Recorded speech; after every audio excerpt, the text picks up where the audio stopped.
Bonjour, merci pour l'invitation.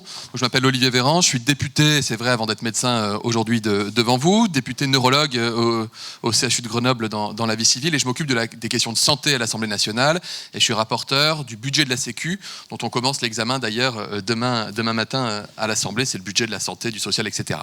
Alors, j'ai compris qu'en venant ici, enfin, on m'a expliqué qu'en venant ici, pas vous, hein, mais à l'extérieur, j'étais presque dans une démarche un peu sulfureuse. J'ai dit, merde. J'ai quand même voté le paquet neutre pour le paquet de cigarettes. J'ai demandé au candidat Macron qu'on mette le paquet de tabac à 10 € en 3 ans, et je vote, puis ça fait partie de mon chapitre de la Sécu que d'augmenter le prix du paquet de tabac pour atteindre les 10 €, puis j'espère qu'on montera au-delà après. Je crois que je suis un fervent combattant de la cause du sevrage tabagique, en essayant de développer plein de manières. Et moi, je trouve que ma place, elle est ici aujourd'hui. Je ne crois pas que ce soit dans une démarche sulfureuse. Je ne suis pas là à l'invitation d'une industrie où on peut venir faire la promotion de la vape comme outil de consommation courante. Je m'intéresse à ces questions-là parce que je m'intéresse à la santé des Français et que je m'intéresse aux questions générales qui traitent du bien-être. La vape, j'ai commencé à en parler quand j'étais député dans le mandat précédent. C'est une émission de télé, ça devait être sur LCP. J'y connaissais, j'avoue, pas grand-chose. D'ailleurs, on n'en connaissait pas grand-chose par rapport à ce qu'on peut connaître aujourd'hui, il y a 5-6 ans même. Et j'avais dit attention quand même, principe de précaution, il faut être prudent. On ne peut pas avoir un discours de politique publique qui soit un discours trop aventureux sur le chemin de « allez-y, vous pouvez vapoter, il n'y a pas de problème », dans la mesure où on manque de données scientifiques, on manque de données de suivi de cohorte, on ne sait pas à quel public ça s'adressera, etc. Alors je m'étais fait un peu engueuler par des gens qui disaient « mais c'est n'importe quoi de raconter un truc pareil ». Je dis « bon, mon discours, c'est aussi un discours de médecin, c'est-à-dire je me repose aussi sur les données actualisées de la science pour dire s'il y a un danger ou non. Parce que si je vais voir des patients, j'étais neurologue vasculaire, donc je m'occupais de patients qui avaient un AVC, si je leur disais « allez-y, vous pouvez prendre une cigarette électronique, c'est sans danger », en n'étant pas sûr que ce soit sans danger, non seulement d'un point de vue éthique, mais d'un point de vue légal, c'était pas un truc génial. Depuis, il y a eu pas mal d'études qui sont sorties, des études intéressantes, des études contradictoires, et c'est ça qui crée un peu le côté sulfureux autour de la cigarette électronique en ce moment, autour de la vape, c'est ces études contradictoires. L'OMS qui sort des éléments assez à charge, mais sans les étayer par des données scientifiques, ce que j'avais jamais vu, et pourtant je les scrute les données de l'OMS. En France, des autorités de santé publique qui disent effectivement il y a sans doute quelque chose qui est intéressant, qu'il faut être capable de creuser, mais on va manquer de données pour être suffisamment avancé sur le chemin de la reconnaissance de la vape comme outil de sevrage au tabac. En parallèle de ça, les polémiques internationales américaines, brésiliennes auparavant. Le Brésil, je le rappelle, bien avant les États-Unis, a reconnu la cigarette électronique comme un stupéfiant interdit. Vous trouvez là-bas, ou à moins que ça ait changé depuis 2 ans, mais quand j'étais il y a 2 ans, on n'y trouvait ni produit, ni appareil. C'était totalement interdit, alors que vous trouvez des cigarettes sans difficulté, des briquets évidemment. Et donc, confusion. Donc, j'ai été amené à m'exprimer dans les médias il y a quelques semaines, quand les États-Unis ont commencé à décider d'interdire progressivement San Francisco, puis d'autres villes, suite aux décès et aux problèmes pulmonaires. Et j'ai entendu les collègues scientifiques dire attention, ce n'est aucun rapport. Moi, plein de gens m'ont appelé en disant oulala, mais tu nous as dit que c'était a priori plutôt bien pour se sevrer, mais de ce qu'on lit, c'est hyper dangereux. Et ce que vous avez tous constaté, c'est qu'on voit un certain nombre de gens qui disent finalement il faut pas ce truc-là, et puis vapote pas à côté de moi, c'est dangereux, et puis ce truc-là. Voilà. Et en réalité, il y avait une confusion entre ce qui a été dit par le professeur juste avant moi, entre le fait de vapoter des huiles avec de la vitamine E et puis de vaporiser des produits qui contiennent de la nicotine ou qui n'en contiennent pas d'ailleurs, mais comme c'est le fait en pratique courante en France. Et là-dessus, c'est une grande confusion. Moi, je le vois par les questions de journalistes quand ils appellent. Je vois que la confusion est très importante. Ils disent, mais finalement, est-ce qu'il ne faut pas interdire ce truc parce que ça tue quand même des gens? Mais est-ce qu'on est sûr que ce n'est pas en France la même chose qu'aux États-Unis? Mais pourquoi est-ce que les Américains sont en train d'interdire ce truc-là? Pourquoi l'Inde? Pourquoi le Brésil? Et qu'est-ce qui se passe? Donc il y a une très grande confusion. À qui profite la confusion? Pardon? Bon, certainement, il y a aussi, en termes de politique publique, une certaine prudence. Il y a une certaine prudence qui est indispensable, parce que vous ne pouvez pas avoir un message, surtout en santé publique, de promotion d'un produit ou de déclaration de non-dangerosité ou non-toxicité d'un produit quand vous n'avez pas la totalité des informations en votre possession. C'est pour ça que les études sont importantes, c'est pour ça que les études sont intéressantes. Moi, je regarde outre-Manche ce qui se passe en Angleterre.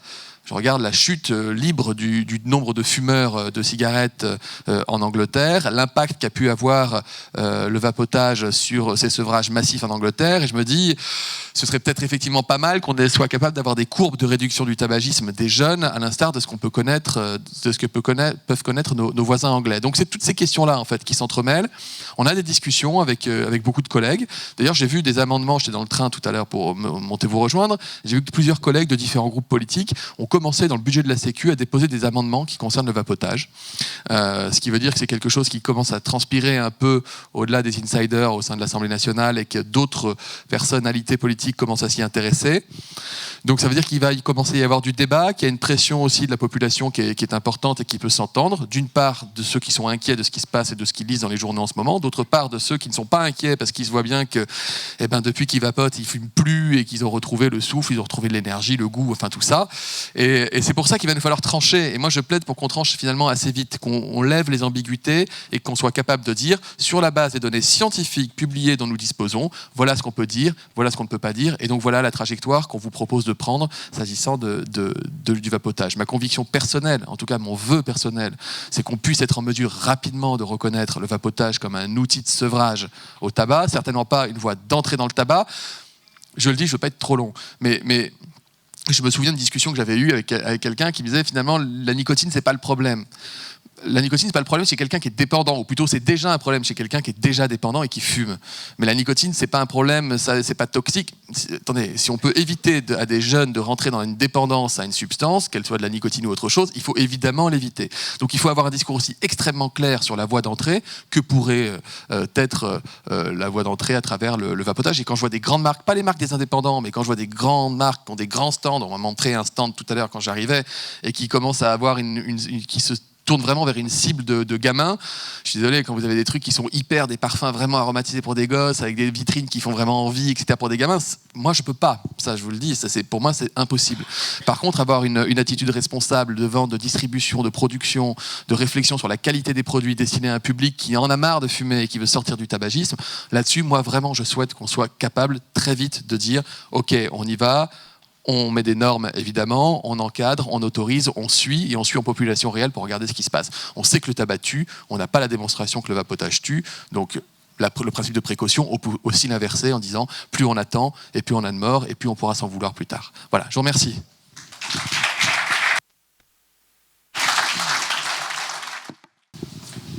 Là, on est à moins 20% de vente de produits de la vape depuis 2 mois, plus 6% de vente de cigarettes en septembre. Alors, c'est peut-être le hasard, parce que c'est juste un mois, mais il faudrait comment on peut faire pour changer ce qui se passe comme attitude très délétère actuellement.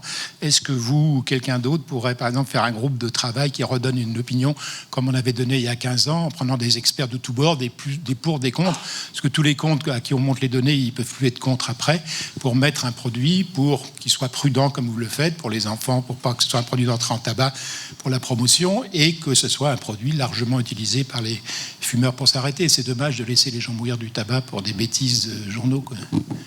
Oui, moi je fais très clairement le lien entre la chute du vapotage et ce qui se passe actuellement, parce que beaucoup de gens en parlent. Et je pense qu'ils vous en parlent aussi beaucoup de gens qui sont inquiets, qui disent mais pourquoi ce truc-là, et finalement est-ce que c'est pas dangereux? Il y avait eu un peu ça, mais à minima, quand il y avait eu une batterie qui avait explosé à la tête de quelqu'un, je sais plus quand, et les gens disaient oulala, finalement je passe ce truc-là à côté de moi. Vous vous souvenez, mais c'était vraiment à minima. Là, il y a quand même une espèce d'onde de choc de ce qui s'est passé aux États-Unis, avec une très grande confusion.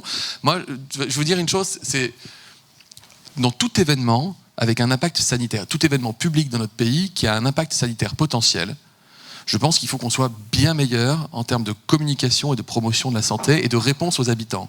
Je vais vous faire un parallèle, mais qui n'en est pas un, c'est un truc foireux, mais ça m'évoque quelque chose il y a 2 semaines, c'est à Rouen, quand les gens vous disent à côté de l'usine, on veut savoir est-ce qu'il y a des risques pour notre santé, nous qui habitons à Rouen, et qu'on va avoir une réponse par agence ou par milieu. C'est-à-dire des gens qui vont dire, attendez, on va vous sortir des données sur l'air, et puis demain, vous aurez des données sur l'eau. Non, mais attendez, moi, je veux pas qu'on me dise si l'air est respirable ou est buvable. Je veux qu'on me dise qu'il y a un risque pour ma santé ici. Voilà. Moi, je pense que par rapport, quand il y a des événements comme ça, qui vont pouvoir avoir potentiellement un impact dans le comportement de milliers, voire de dizaines ou centaines de milliers de consommateurs en France, je pense qu'il faut y apporter une réponse très claire, très rapide, et qui soit globale sur la santé.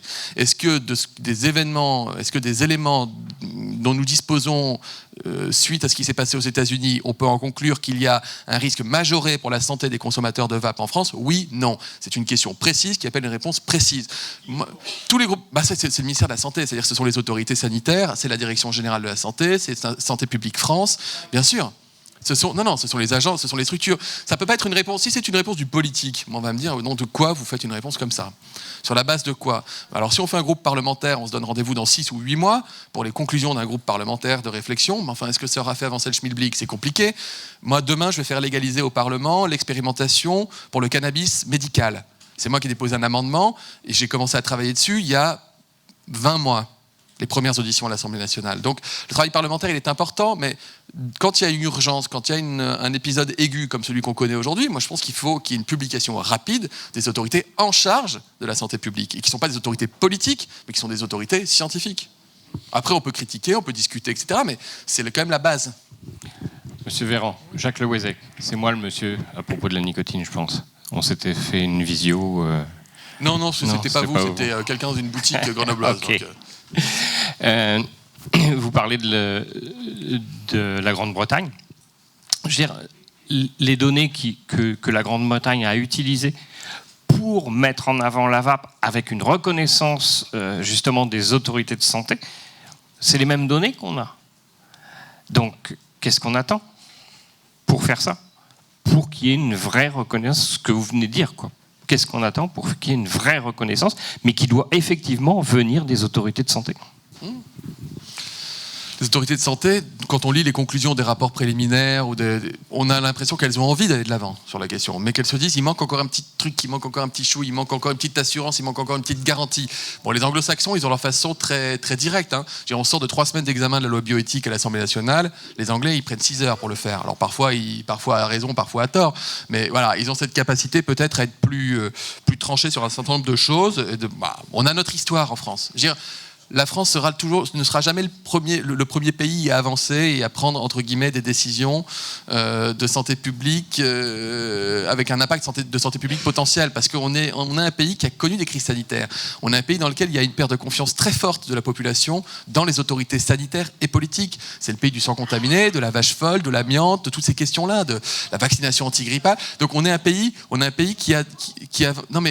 qui justement n'est pas avant-gardiste dans sa capacité à trancher, je pense, en termes de décisions qui auraient un impact de santé publique. Je le dis, j'en suis pas fier, je le pose tel quel, mais l'histoire d'un pays est importante. Les Anglais n'ont pas tout à fait la même que nous vis-à-vis d'un certain nombre de paramètres que j'ai pu citer. Oui, mais de la même façon que l'Australie est sortie du tabac avec d'autres méthodes, d'autres moyens, avec une grande efficacité en lutte efficacement contre le tabagisme chez les jeunes. Ils ont fait du tabagisme un truc ringard. Nous avons le plaisir ce matin de retrouver Benoît Vallet, notre ancien directeur général de la santé, qui avait été suffisamment prudent et ouvert pour construire un groupe de travail à la DGS, je crois qu'il s'appelait le groupe VAP, simplement déjà il y a quelques années. Est-ce que tu sais pourquoi ça n'a pas été renouvelé ? Et est-ce que tu penses qu'il ne faudrait pas justement, surtout en période critique, renouveler un groupe de travail d'experts qui puisse alimenter même les politiques prudents en saine réflexion? Si, à vrai dire, je me souviens bien d'avoir écrit à Benoît Vallet lorsqu'il était directeur général de la santé pour lui demander et lui dire qu'à titre personnel, j'étais favorable à ce qu'il y ait un groupe d'études sur ces questions-là. Et je me souviens qu'il a toujours été très ouvert d'esprit et qu'on a pu discuter de façon très, très active. J'en ai discuté avec l'actuel DGS qui me paraît tout aussi ouvert sur ces questions-là. Donc, je n'ai pas d'inquiétude quant aux volontés des autorités sanitaires d'enterrer ou au contraire. Quelle est la meilleure méthode pour avancer? Si tu me dis qu'il n'y a plus de commission ad hoc qui soit en cours de réflexion, c'est un problème. Donc je vais en parler à la ministre. Et donc j'ai bien fait de venir. Merci, bravo.